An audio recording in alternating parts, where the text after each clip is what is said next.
Hi YouTube, it is July 20th and I wanted to talk to you today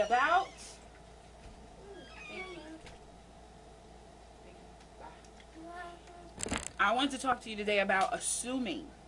Now, coming up as a little girl, of course my grandmother was raised in the country, and then they moved to New York.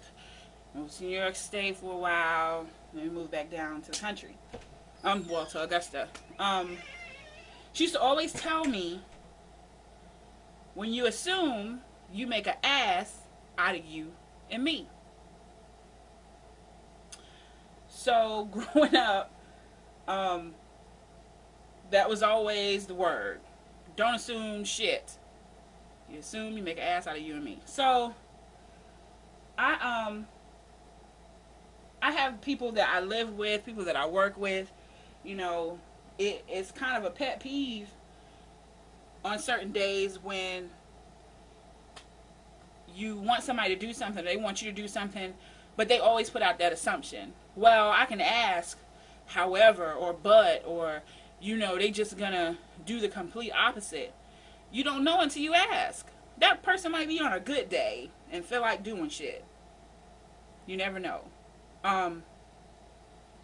My grandmother just did it a few minutes ago. That's why I wanted to make the video, because we're going through something with the housing in Augusta, and I'll go into more detail on that on another video, where it flooded here in 1990, and even in this house, like, water was, well, I'm 5'3", well, water was like chest high, like you could kick the furniture and it would float to wherever it had to go, and it's just been downhill from there. Like,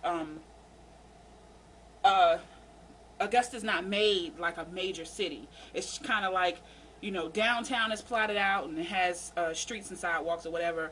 But for the majority of places, I'm going to kill myself in the stool. For the majority of places, they are houses, dirt roads, ditches still, So when it rains, if the city doesn't keep up the maintenance, it's going to flood.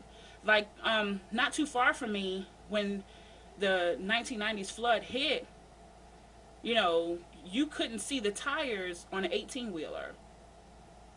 Like, you just saw the cab, the engine, and whatever trailer was behind it. So that was in 90. The last time it flooded in that same area, it was pretty flooded. And it's a couple of stores over there, actually. When everything was done and over, if you didn't have flood insurance after 90, you're pretty much assed out. Like, the first time it happened, they didn't know you needed flood insurance. So after that, they gave you a freebie. But anything after that is like, yo, you pretty much on your own. Even now, to have insurance on the house, you need to be aware of what type of area you live in. Whether it's in Florida, I know they got hurricane insurance, different, rates about that. Everything is a fuck you session. They're going to make you pay either way. And now it's a debate whether, if it rains really hard in 3 days, or it rains really hard for 3 days, you're going to have flooding. You better have insurance. And kiss basically your personal and sentimental shit goodbye, because it's gone. But what can you do about that?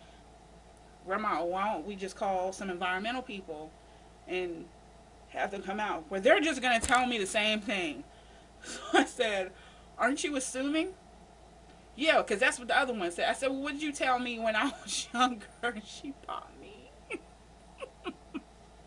That 82-year-old bat popped me in the mouth. Okay. So I thought that was a funny thing. I wanted to come in and share. And do you have anyone in your life that assumes? Because if we all had that intuition about what people were going to do or how they were going to go about doing things, we all be flipping rich. I just wanted to share. So I will talk to you guys tomorrow. Have my jug of water. Still doing my little diet thingy. I haven't picked out on Krispy Kreme, so I'm happy. It's just great. Okay, so it's working. Talk to you guys later. Bye.